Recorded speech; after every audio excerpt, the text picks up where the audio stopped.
తులసి కోసం లక్ష్మి పోలీస్ స్టేషన్కి వచ్చి తులసి పరిస్థితి చూసి ఎంతగానో బాధపడుతూ ఉంటుంది. ఇకప్పుడు తులసి లక్ష్మితో మాట్లాడుతూ, అమ్మ, పోయిందనుకున్న అమ్మవారి తాళి ఎక్కడో లేదమ్మా, అది నా దగ్గరే ఉంది, ఇదిగో నా మెడలో ఉంది అని చెప్పి తులసి తన మెడలో ఉన్న తాళిని లక్ష్మికి చూపిస్తూ ఉంటుంది. ఇక దాంతో లక్ష్మి ఒక్కసారిగా షాక్ అవుతూ ఉంటుంది.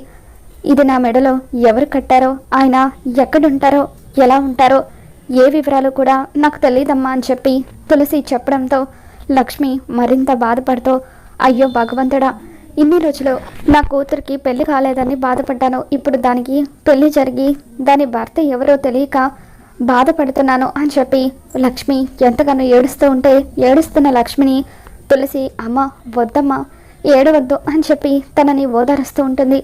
మరోపక్క సిద్ధు కూడా తులసి కోసం పోలీస్ స్టేషన్కి వచ్చి పోలీస్ స్టేషన్ బయటే తులసికి కాపలా కాస్తూ తనను ఎలా విడిపించుకోవాలా అని ఆలోచిస్తూ అటు ఇటు తిరుగుతూ ఉంటాడు.